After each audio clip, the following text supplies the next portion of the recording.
that hymn. Are you okay? Yes. Okay. Not as good as it was.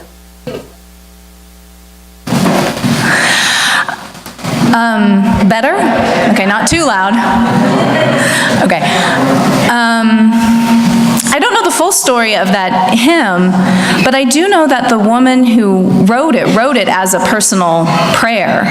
And after coming back, I think from some kind of justice trip, kind of feeling overwhelmed, and sat down and wrote that prayer on her piano, and not knowing at all that someday in most Unitarian Universalist churches, it would be kind of the common anthem of our community. I found that interesting.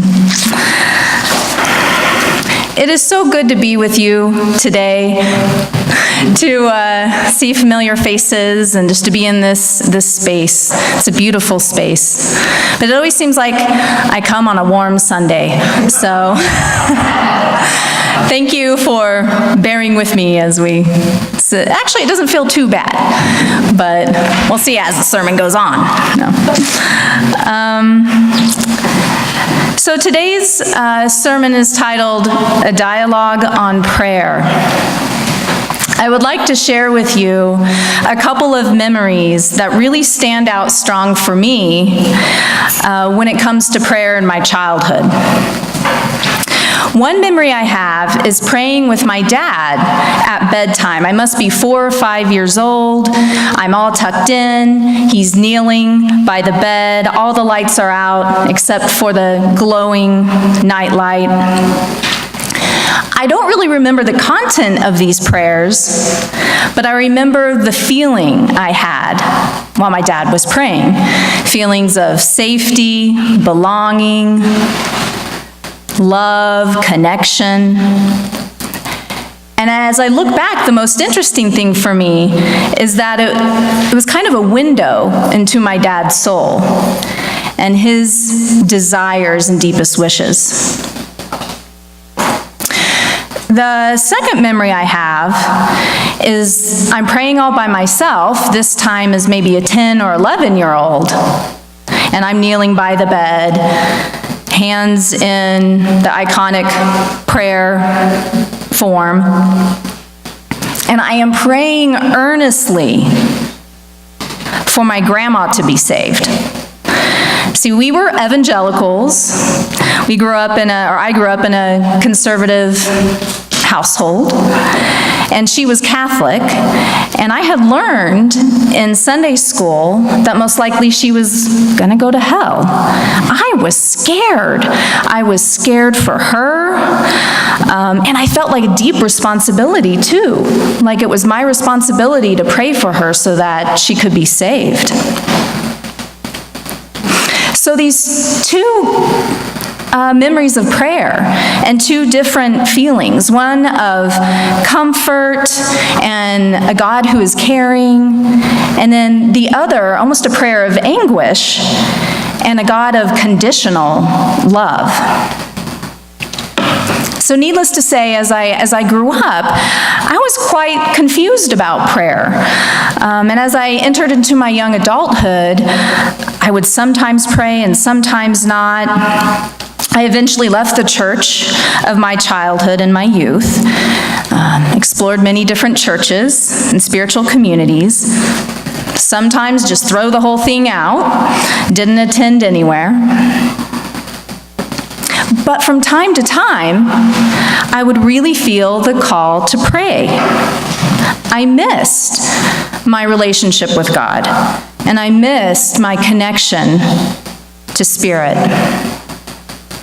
So I would try, but then it would only remind me of my undefined faith, and it would trigger some anxiety, and I didn't think it was okay to not know what I believed. I had this formula in my head that I had to have God all figured out and all defined, as if that's possible, in order to pray. Why pray if you have no idea who you're praying to? And why pray if you're not sure you even believe in God? And I think as a community, Unitarian Universalists are kind of confused about prayer too. Should we pray or should we not pray? Should we even use that language in our communities? If we do decide to pray, how do we address the divine? And will using prayer alienate those who identify more on the atheistic agnostic side? And then we have the outside world, in which prayer is often accompanied by bad theology. And in the, when I think back on my childhood, I think, wow, I was really given a doozer on bad theology and prayer, right? So, and in the public sphere, the word prayer is often co-opted by the religious right. Where is the liberal religious voice in the public sphere on prayer? And especially after the Parkland shooting, there was a lot of backlash against those who answered that tragedy with, "The victims are in our thoughts and prayers." We are so sick of prayer without action, and we're so sick of prayer being used as an excuse to do nothing, to change nothing. It is not a scapegoat. And Pope Francis would agree. He says that prayer that doesn't lead to concrete action toward our brothers is a fruitless and incomplete prayer. Prayer and action must always be profoundly united. And his words remind me of what is said in the book of James. What good is it, my brothers and sisters, if someone claims to have faith but no deeds? Can such faith save them? Suppose a brother or a sister is without clothes and daily food. If one of you says to them, "Go in peace, keep warm and well fed," but does nothing for their physical needs, what good is it? In the same way, faith by itself, if it is not accompanied by action, is dead.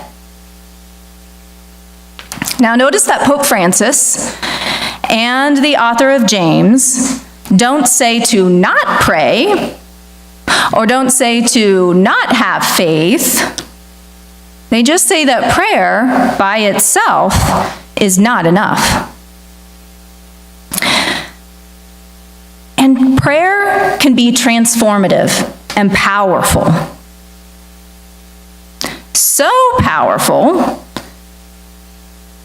says Desmond Tutu, Archbishop of South Africa, that he believes it is even dangerous to pray.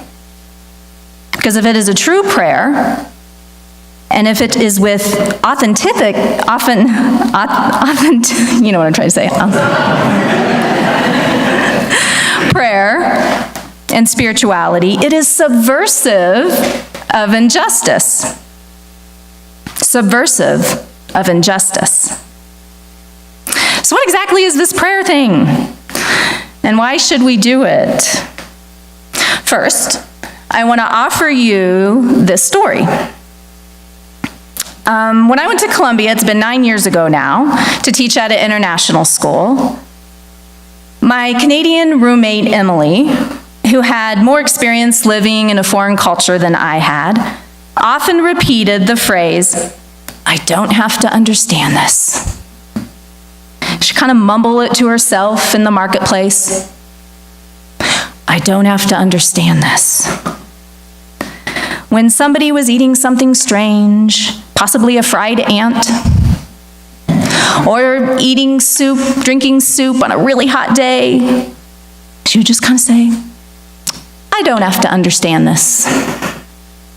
It helped her loosen her judgment and to just be in her new terrain. I try to have the same attitude about prayer. I don't have to understand this. The journey, the process, the ritual of prayer for me is good.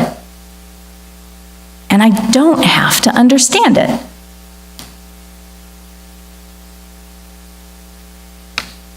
I don't have to know how prayer works, and I don't have to have God all figured out. In fact, my definition of God is fluid and changes day to day, minute to minute. These days, I lean more toward the poetic than the systematic. And I like Gandhi's definition, which leans toward more of a pantheistic God. Everyone, Gandhi says, everyone has faith in God, though everyone does not know it. For everyone has faith in himself, and that multiplied to the nth degree is God. The sum total of all that lives is God. We may not be God, but we are of God. Even as a little drop of water is the ocean. When I pray, I feel as if I'm in communication or communion with the sum total of all that lives. I have a sense that my concerns, my worries, my joys are not solely mine, and that they are held in the bosom of the world. And Gandhi also speaks of prayer as a longing of the soul. Prayer as longing. Prayer for me deepens my experience of life, and it generates compassion and ignites imagination. And there are many ways to pray. Rumi says, there are hundreds of ways to kneel and kiss the ground. And I feel that prayer deserves more than the narrow definition of petitioning a faraway deity. And I used to think of prayer as only verbal, speaking aloud or silently to God, sending that message to the world, to God. But it can be so much more. Some of us chant our prayers, dance our prayers, paint our prayers. Some memorize and sing their prayers. And sometimes prayer is sitting in silence and listening. We probably need to do more of that one. There's a lot of room to explore and play with prayer. And both mystics and scientists have spoken to the benefit of prayer. Prayer can change and affect the brain. Dr. Spiegel of Stanford University says that the part of the brain involved in self-reflection and self-soothing lights up when people are in prayer. And it shifts us from our flight or fight mode and puts us into a more intentional space. Also, it triggers the release of feel-good chemicals, mainly oxytocin.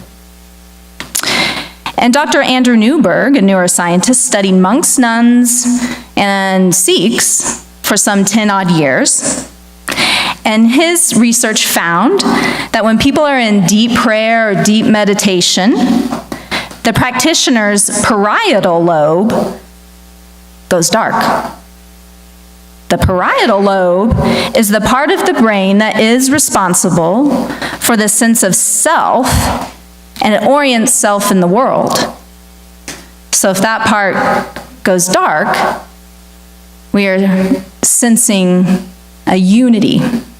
And when you hear sometimes, meditationers and practitioners talk about that feeling of one, it's probably what's kind of going on in the brain at that time. So, when we pray or meditate, we literally lose a sense of ourself. But can prayer and meditation change or heal people? What about intercessory prayer? And can it affect the world? I really don't know. When I read some of the scientific research on this, evidence is inconclusive. Can something like this really be measured? Really be measured? For an answer to this question, I rely on anecdote and personal experience people's stories. I think of Desmond Tutu and how he tells the story of people praying for him and the leaders in South Africa in the 1990s during the fight to dismantle apartheid. He talks about his will to go on because of the support and prayer of people around the world. In a dark night of the soul, and when in despair, he would remember that somebody sent him a letter from Arizona saying that they pray for him daily. There's an emotional buoyancy in prayer. But sometimes it is helpful, when maybe first learning to pray, to have a gimmick. I like Rabbi Mark Gelman's way of categorizing prayers when he teaches children. He uses the categories thanks, gimme, oops, and wow. Thanks, gimme, oops, wow. Sometimes I like to use these categories before going to bed, to sit quietly and reflect on the day, to pause, to take stock. So you have thanks, the prayer of gratitude, thinking back over the day of the little and big things to be grateful for. And the prayer of thanks reminds us that all life is a gift. Meister Eckhart says if the only prayer you say in your whole life is thank you, that would suffice. Then we have the gimme category. This is the intercessory prayer on behalf of others and self. And these prayers, coming from kids, can be so cute. There's one that goes, "Dear God, I need you to make my mom not allergic to cats. I really want a cat, and I really don't want to ask my mom to move out."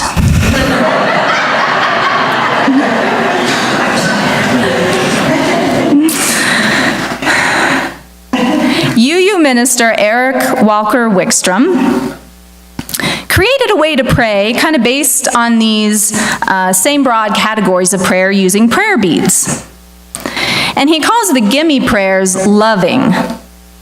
Because as we grow older and we become a little bit more spiritually wise, our prayers are not so much for material things, but are a way to ask for strength and hope and love, and a way to lift up those in pain and need. So sometimes this category can be when we're giving over things we need for ourselves and for others and bringing them to consciousness and awareness. Widens our compassion, and others' concerns become our concerns. Then we have the oops prayer, where we admit our mistakes and where we fall short. The meditation by Rosemary Bray McNatt that I shared was a way that she introduced that confessional meditation in her church when she was teaching, when she was preaching in New York. She felt that her community needed a place to hold their oops moments. It is a time when we stop and know ourselves, not for guilt or self-criticism, but for honest self-appraisal. Where in my life do I need to seek forgiveness and reconciliation? And then the wow prayer. Similar to thanks, but kind of thanking God for what is given to all of humanity, just not the specific things of my life, but kind of the wow of life. And Anne Lamott says, a wow prayer is a prayer of wonder. And for me, this often happens in nature. So these are Rabbi Gelman's categories: thanks, gimme, oops, wow. And I think it's good to teach them to children. But I think there's a couple of categories that are missing. I would say one is a prayer of silence, of deep listening, centering. And then also, what I like to call the WTF prayer. The WTF prayer. The lament. The processing of pain, getting outside of self to be held by something greater than ourselves. There are times when there's nothing that we can do but do the lamenting prayer. So however we choose to be in communion with the sacred, however we choose to dive into mystery, may it nourish our souls. May it generate compassion and ignite imagination. May it truly bolster us for the work we are called to do in the world. And let us remember that we pray in order that our lives may become a living prayer. Thank you. Blessed be.